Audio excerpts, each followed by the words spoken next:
Welcome back to A Clock in the Journal. Some games do not end. They wait, a move unanswered, a moment unresolved, and sooner or later, they return. The room feels the same, but it isn't. Not anymore. He knows the patterns now, knows the risks, but so does the other side. This time, there is no advantage, only memory, and the weight it carries. Because a second encounter is never just a repeat. It is sharper, closer, and far less forgiving. I had turned into Piccadilly one thick evening in the following November when my guilty heart stood still at the sudden grip of a hand upon my arm. I thought I was always thinking that my inevitable hour was come at last. It was only Raffles, however, who stood smiling at me through the fog. "Well met," said he. "I've been looking for you at the club." "I was just on my way there," I returned, with an attempt to hide my tremors. It was an ineffectual attempt, as I saw from his broader smile and by the indulgent shake of his head. "Come up to my place instead," said he. "I've something amusing to tell you." I made excuses, for his tone foretold the kind of amusement, and it was a kind against which I had successfully set my face for months. I have stated before, however, and I can but reiterate, that to me, at all events, there was never anybody in the world so irresistible as Raffles when his mind was made up, that we had both been independent of crime since our little service to Sir Bernard Debenham, that there had been no occasion for that masterful mind to be made up in any such direction for many a day, was the undeniable basis of a longer spell of honesty than I had hitherto enjoyed during the term of our mutual intimacy. Be sure I would deny it if I could. The very thing I am to tell you would discredit such a boast. I made my excuses, as I have said, but his arm slid through mine, with his little laugh of light-hearted mastery, and even while I argued we were on his staircase in the Albany. His fire had fallen low. He poked and replenished it after lighting the gas. As for me, I stood by sullenly in my overcoat until he dragged it off my back. "What a chap you are," said Raffles playfully. "One would really think I had proposed to crack another crib this blessed night." "Well, it isn't that, Bunny, so get into that chair and take one of these Sullivans and sit tight." He held the match to my cigarette. He brought me a whiskey and soda. Then he went out into the lobby, and just as I was beginning to feel happy, I heard a bolt shot home. It cost me an effort to remain in that chair. Next moment he was straddling another and gloating over my discomfiture across his folded arms. "You remember Milchester, Bunny, old boy?" His tone was as bland as mine was grim when I answered that I did. "We had a little match there that wasn't down on the card. Gentlemen and players, if you recollect." "I don't forget it." "Seeing that you never got an innings, so to speak." "I thought you might." "Well, the gentlemen scored pretty freely, but the players were all caught." "Poor devils." "Don't be too sure. You remember the fellow we saw in the inn? The florid, overdressed chap who I told you was one of the cleverest thieves in town?" "I remember him. Crawshay his name turned out to be." "Well, it was certainly the name he was convicted under, so Crawshay let it be." "You needn't waste any pity on him, old chap. He escaped from Dartmoor yesterday afternoon." "Well done." Raffles smiled, but his eyebrows had gone up, and his shoulders followed suit. "You are perfectly right. It was very well done indeed. I wonder you didn't see it in the paper. In a dense fog on the moor yesterday, good old Crawshay made a bolt for it, and got away without a scratch under heavy fire. All honor to him, I agree. A fellow with that much grit deserves his liberty, but Crawshay has a good deal more. They hunted him all night long, couldn't find him for nuts, and that was all you missed in the morning papers." He unfolded a Pall Mall, which he had brought in with him. "But listen to this. Here's an account of the escape, with just the addition which puts the thing on a higher level. The fugitive has been traced to Totnes, where he appears to have committed a peculiarly daring outrage in the early hours of this morning. He is reported to have entered the lodgings of the Reverend A.H. Ellingworth, curate of the parish, who missed his clothes on rising at the usual hour. Later in the morning, those of the convict were discovered neatly folded at the bottom of a drawer.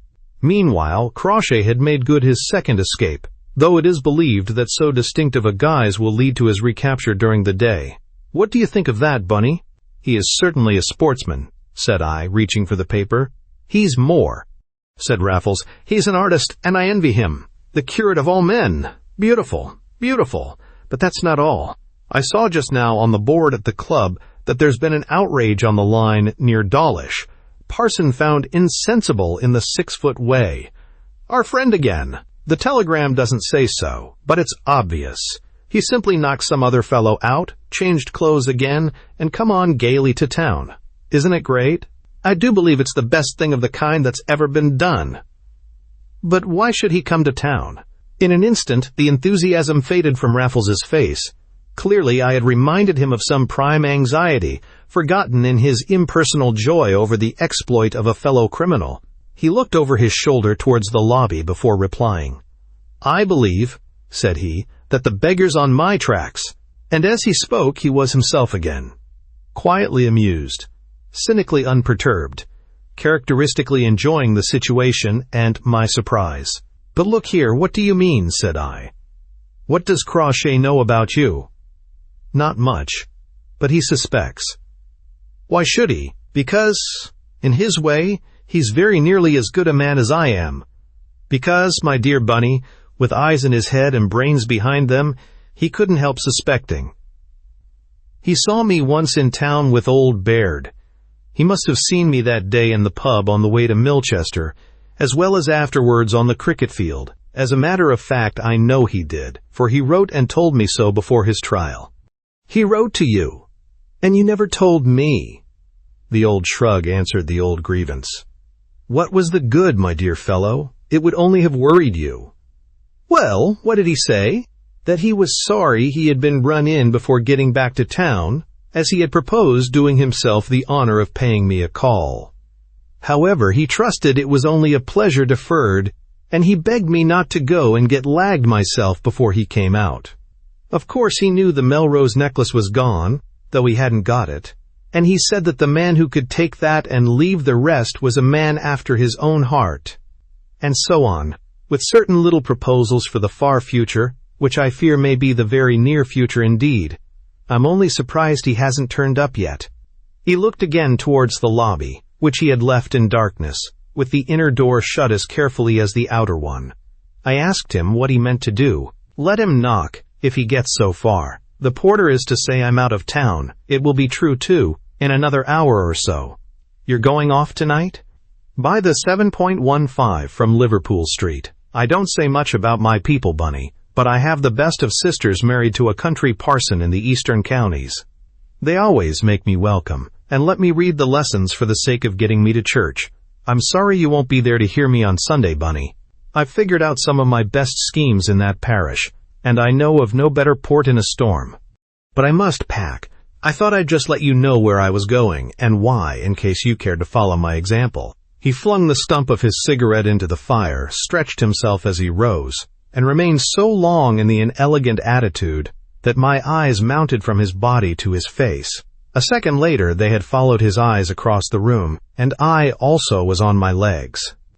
On the threshold of the folding doors that divided bedroom and sitting room, a well-built man stood in ill-fitting broadcloth and bowed to us until his bullet head presented an unbroken disk of short red hair. Brief as was my survey of this astounding apparition, the interval was long enough for Raffles to recover his composure. His hands were in his pockets and a smile upon his face when my eyes flew back to him. "Let me introduce you, Bunny," said he, "to our distinguished colleague, Mr. Reginald Crawshay." The bullet head bobbed up, and there was a wrinkled brow above the coarse, shaven face.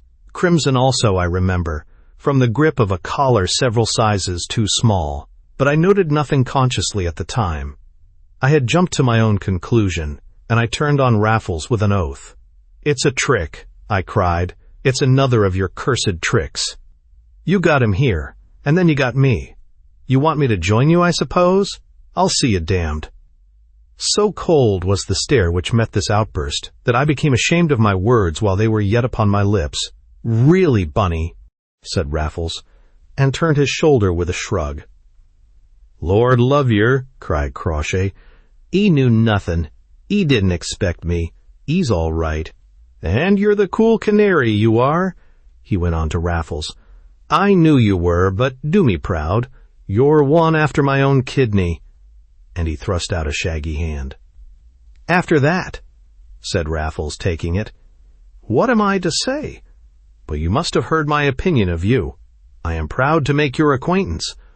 How the deuce did you get in?" "Never you mind," said Crawshay, loosening his collar. "Let's talk about how I'm to get out. Lord love yer, but that's better." There was a livid ring round his bull neck that he fingered tenderly. "Didn't know how much longer I might have to play the gent," he explained. "Didn't know who you'd bring in." "Drink whiskey and soda?" inquired Raffles, when the convict was in the chair from which I had leapt. "No, I drink it neat," replied Crawshay, "but I talk business first." "You don't get over me like that, lor, love yer." "Well then, what can I do for you? You know without me tellin' you. Give it a name. Clean heels, then. That's what I want to show, and I leaves the way to you. We're brothers in arms, though I ain't armed this time. It ain't necessary. You've too much sense. But brothers we are, and you'll see a brother through. Let's put it at that. You'll see me through in your own way. I leaves it all to you." His tone was rich with conciliation and concession. He bent over and tore a pair of button boots from his bare feet, which he stretched towards the fire, painfully uncurling his toes. "I hope you take a larger size than them," said he. "I'd have had a C if you'd given me time. I wasn't in long afore you." "And you won't tell me how you got in?" "What's the use? I can't teach you nothin'. Besides, I want out. I want out of London, and Etchedish, England, and bloomin' Europe too. That's all I want of you, mister. I don't arst how you go on the job. You know where I come from, 'cause I 'eard you say. You know where I want to, EAD for, 'cause I've just told yer. The details I leaves entirely to you." "Well," said Raffles, "we must see what can be done." "We must," said Mr. Crawshay, and leaned back comfortably, and began twirling his stubby thumbs. Raffles turned to me with a twinkle in his eye, but his forehead was scored with thought, and resolve mingled with resignation in the lines of his mouth, and he spoke exactly as though he and I were alone in the room. "You sees the situation, Bunny? If our friend here is copped, to speak his language, he means to blow the gaff on you and me. He is considerate enough not to say so in so many words, but it's plain enough, and natural enough for that matter. I would do the same in his place. We had the bulge before. He has it now. It's perfectly fair. We must take on this job. We aren't in a position to refuse it. Even if we were, I should take it on. Our friend is a great sportsman. He has got clear away from Dartmoor. It would be 1,000 pities to let him go back. Nor shall he. Not if I can think of a way of getting him abroad." "Any way you like," murmured Crawshay, with his eyes shut. "I leaves the old thing to you. But you'll have to wake up and tell us things." "All right, mister, but I'm fair on the rocks for a sleep." And he stood up, blinking. "Think you were traced to town?" "Must have been." "And here?" "Not in this fog, not with any luck." Raffles went into the bedroom, lit the gas there, and returned next minute. "So you got in by the window?" "That's about it. It was devilish smart of you to know which one." "It beats me how you brought it off in daylight, fog or no fog. But let that pass. You don't think you were seen?" "I don't think it, sir." "Well, let's hope you are right. I shall reconnoiter and soon find out. And you'd better come too, Bunny, and have something to eat and talk it over." As Raffles looked at me, I looked at Crawshay, anticipating trouble, and trouble brewed in his blank, fierce face, in the glitter of his startled eyes, in the sudden closing of his fists. "And what's to become o' me?" he cried out with an oath. "You wait here." "No, you don't," he roared, and at a bound had his back to the door. "You don't get round me like that, you cuckoos." Raffles turned to me with a twitch of the shoulders. "That's the worst of these professors," said he. "They never will use their heads. They see the pegs, and they mean to hit 'em. But that's all they do see and mean, and they think we're the same. No wonder we licked them last time." "Don't talk through your neck," snarled the convict. "Talk out straight, curse you." "Right," said Raffles. "I'll talk as straight as you like. You say you put yourself in my hands. You leave it all to me, yet you don't trust me an inch. I know what's to happen if I fail. I accept the risk. I take this thing on. Yet you think I'm going straight out to give you away and make you give me away in my turn. You're a fool, Mr. Crawshay, though you have broken Dartmoor. You've got to listen to a better man and obey him. I see you through in my own way, or not at all. I come and go as I like and with whom I like without your interference. You stay here and lie just as low as you know how. Be as wise as your word and leave the whole thing to me. If you won't, if you're fool enough not to trust me, there's the door. Go out and say what you like and be damned to you." Crawshay slapped his thigh. "That's talking," said he. "Lord love yer, I know where I am when you talk like that. I'll trust yer. I know a man when he gets his tongue between his teeth. You're all right. I don't say so much about this other gent, though I saw him along with you on the job that time in the provinces. But if he's a pal of yours, Mr. Raffles, he'll be all right too. I only hope you gents ain't too stony," and he touched his pockets with a rueful face. "I only went for their togs," said he. "You never struck two such stony broke cusses in your life." "That's all right," said Raffles. "We'll see you through properly. Leave it to us, and you sit tight." "Right 'em," said Crawshay. "And I'll have a sleep time you're gone. But no sperrits." "No, thankee, not yet. Once let me loose on the lush, and, Lord love yer, I'm a gone coon." Raffles got his overcoat, a long, light driving coat, I remember, and even as he put it on our fugitive was dozing in the chair. We left him murmuring incoherently, with the gas out, and his bare feet toasting. "Not such a bad chap, that professor," said Raffles on the stairs. "A real genius in his way, too, though his methods are a little elementary for my taste. But technique isn't everything. To get out of Dartmoor and into the Albany in the same 24 hours is a whole that justifies its parts. Good Lord!" We had passed a man in the foggy courtyard, and Raffles had nipped my arm. "Who was it?" "The last man we want to see." I hope to heaven he didn't hear me. "But who is he, Raffles?" "Our old friend Mackenzie, from the Yard." I stood still with horror. "Do you think he's on Crawshay's track?" "I don't know." "I'll find out." And before I could remonstrate, he had wheeled me round. When I found my voice, he merely laughed, and whispered that the bold course was the safe one every time. "But it's madness."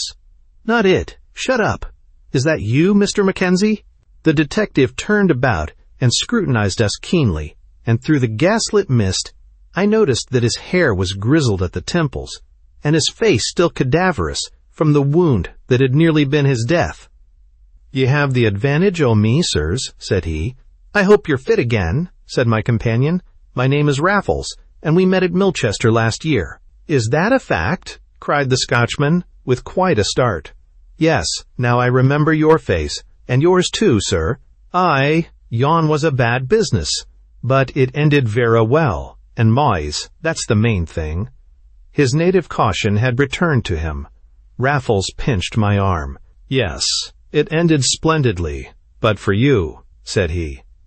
"But what about this escape of the leader of the gang, that fellow Crawshay? What do you think of that, eh?"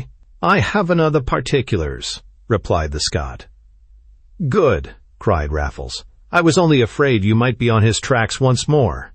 Mackenzie shook his head with a dry smile, and wished us good evening, as an invisible window was thrown up, and a whistle blown softly through the fog. "We must see this out," whispered Raffles. "Nothing more natural than a little curiosity on our part. After him, quick." And we followed the detective into another entrance on the same side as that from which we had emerged, the left-hand side, on one's way to Piccadilly. Quite openly we followed him, and at the foot of the stairs met one of the porters of the place. Raffles asked him what was wrong. "Nothing, sir," said the fellow glibly. "Rot," said Raffles. "That was Mackenzie, the detective. I've just been speaking to him." "What's he here for?" "Come on, my good fellow.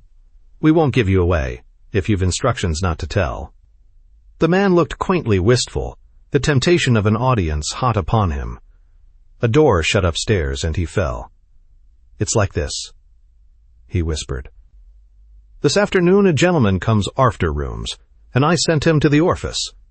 One of the clerks, E goes round with, I am on, shows, I am the empties. An, the gentleman's particularly struck on the set the coppers is up in now. So he sends the clerk to fetch the manager, as there was one or two things he wished to speak about. An, when they come back, blowed if the gent isn't gone. Beg your pardon, sir, but he's clean disappeared off the face o' the premises." And the porter looked at us with shining eyes. "Well?" said Raffles. "Well, sir, they looked about, and larst they give him up for a bad job. Thought he'd changed his mind, and didn't want to tip the clerk, so they shut up the place and come away. And that's all till about half an hour ago, when I takes the manager his extry special star. In about 10 minutes he comes running out with a note, and sends me with it to Scotland Yard in a hansom. And that's all I know, sir, straight. The coppers is up there now, and the tech, and the manager, and they think their gent is about the place somewhere still. Least I reckon that's their idea. But who he is, or what they want him for, I don't know." "Jolly interesting," said Raffles. "I'm going up to inquire. Come on, Bunny, there should be some fun." "Beg your pardon, Mr. Raffles, but you won't say nothing about me." "Not I, you're a good fellow. I won't forget it if this leads to sport." "Sport," he whispered as we reached the landing. "It looks like precious poor sport for you and me, Bunny." "What are you going to do?" "I don't know, there's no time to think." "This, to start with." And he thundered on the shut door. A policeman opened it. Raffles strode past him with the air of a chief commissioner, and I followed before the man had recovered from his astonishment. The bare boards rang under us. In the bedroom, we found a knot of officers stooping over the window ledge with a constable's lantern. Mackenzie was the first to stand upright, and he greeted us with a glare. "May I ask what you gentlemen want?" said he. "We want to lend a hand," said Raffles briskly. "We lent one once before, and it was my friend here who took over from you, the fellow who split on all the rest and held him tightly. Surely that entitles him, at all events, to see any fun that's going. As for myself, well, it's true I only helped to carry you to the house, but for old acquaintance, I do hope, my dear Mr. Mackenzie, that you will permit us to share such sport as there may be. I myself can only stop a few minutes in any case." "Then you'll not see much," growled the detective, "for he's not up here. Constable, go you and stand at the foot o' the stairs, and let no other body come up on any consideration. These gentlemen may be able to help us after all." "That's kind of you, Mackenzie," cried Raffles warmly. "But what is it all?" I questioned a porter I met coming down, but could get nothing out of him, except that somebody had been to see these rooms, and not since been seen himself. "He's a man we want," said Mackenzie. "He's concealed himself somewhere about these premises, or I'm vera much mistaken." "Do you reside in the Albany, Mr. Raffles?" "I do." "Will your rooms be near these?" "On the next staircase but one." "You'll just have left them?" "Just. Been in all the afternoon, likely?" "Not all." "Then I may have to search your rooms, sir." "I am prepared to search every room in the Albany. Our man seems to have gone for the leads, but unless he's left more marks outside than in, or we find him up there, I shall have the entire building to ransack." "I will leave you my key," said Raffles at once. "I am dining out, but I'll leave it with the officer down below." I caught my breath in mute amazement. What was the meaning of this insane promise? It was willful, gratuitous, suicidal. It made me catch at his sleeve in open horror and disgust. But, with a word of thanks, Mackenzie had returned to his window-sill, and we sauntered unwatched through the folding doors into the adjoining room. Here the window looked down into the courtyard. It was still open, and as we gazed out in apparent idleness, Raffles reassured me. "It's all right, Bunny. You do what I tell you and leave the rest to me. It's a tight corner, but I don't despair. What you've got to do is to stick to these chaps, especially if they search my rooms.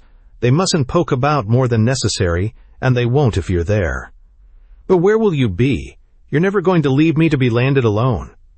If I do, it will be to turn up trumps at the right moment. Besides, there are such things as windows, and Crawshay's the man to take his risks. You must trust me, Bunny. You've known me long enough. Are you going now? There's no time to lose. Stick to them, old chap. Don't let them suspect you, whatever else you do. His hand lay an instant on my shoulder, then he left me at the window and recrossed the room. I've got to go now, I heard him say, but my friend will stay and see this through, and I'll leave the gas on in my rooms, and my key with the constable downstairs. Good luck, Mackenzie. Only wish I could stay. Goodbye, sir, came in a preoccupied voice, and many thanks. Mackenzie was still busy at his window, and I remained at mine, a prey to mingled fear and wrath for all my knowledge of Raffles and of his infinite resource.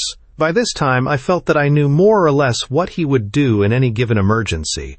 At least I could conjecture a characteristic course of equal cunning and audacity.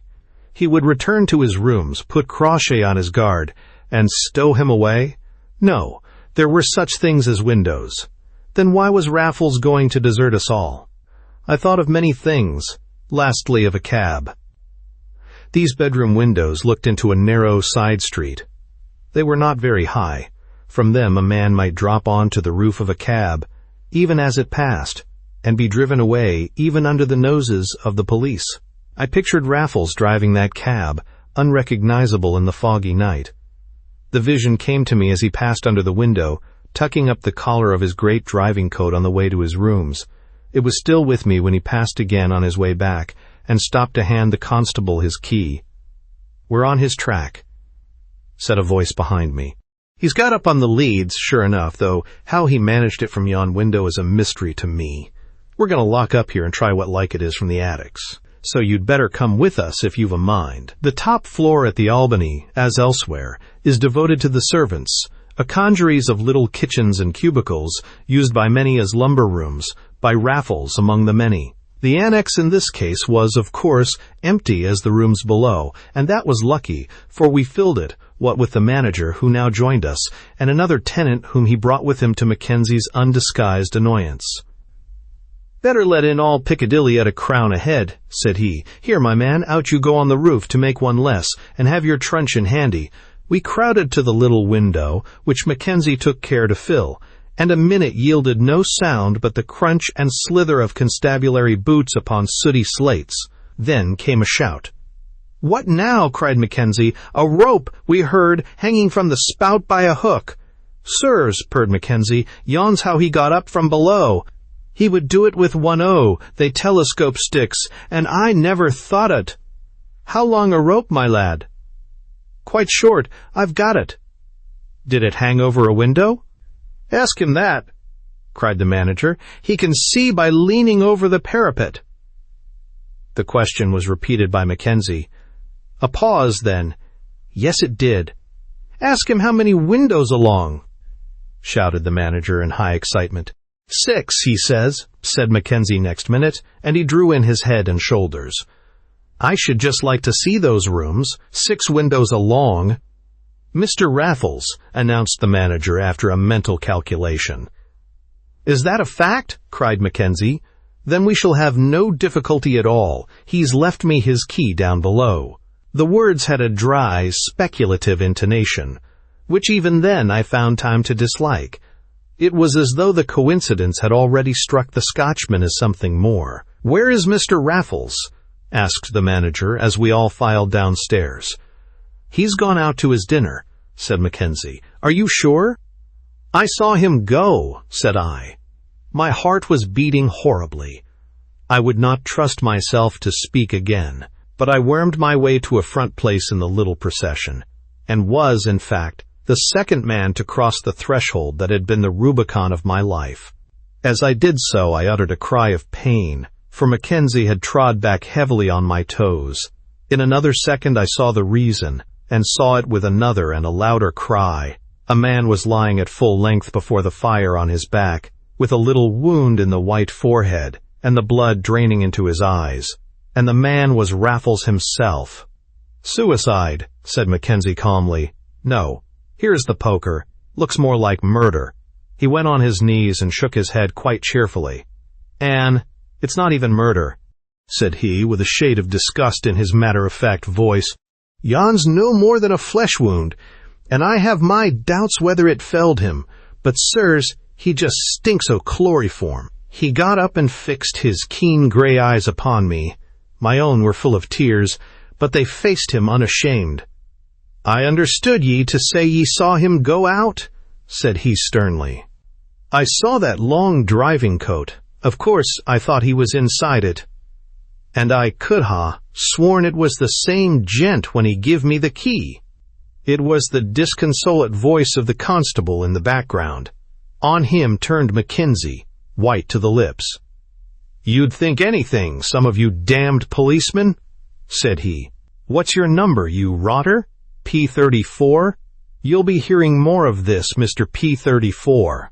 If that gentleman was dead, instead of coming to himself while I'm talking, do you know what you'd be? Guilty of his manslaughter. You stuck pig in buttons. Do you know who you've let slip, Butterfingers? Crochet? No less. Him that broke Dartmoor yesterday. By the God that made ye, P34. If I lose him, I'll hound ye from the force." Working face? Shaking fist? A calm man on fire. It was a new side of Mackenzie, and one to mark and to digest. Next moment he had flounced from our midst. "Difficult thing to break your own head," said Raffles later. "Infinitely easier to cut your own throat. Chloroform's another matter. When you've used it on others, you know the dose to a nicety. So you thought I was really gone? Poor old Bunny. But I hope Mackenzie saw your face?" "He did," said I. I would not tell him all Mackenzie must have seen, however.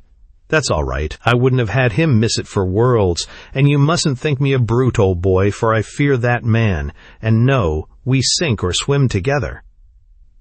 "And now we sink or swim with Crochet, too," said I dolefully. "Not we," said Raffles with conviction. "Old Crochet's a true sportsman, and he'll do by us as we've done by him. Besides, this makes us quits, and I don't think, Bunny, that we'll take on the professors again."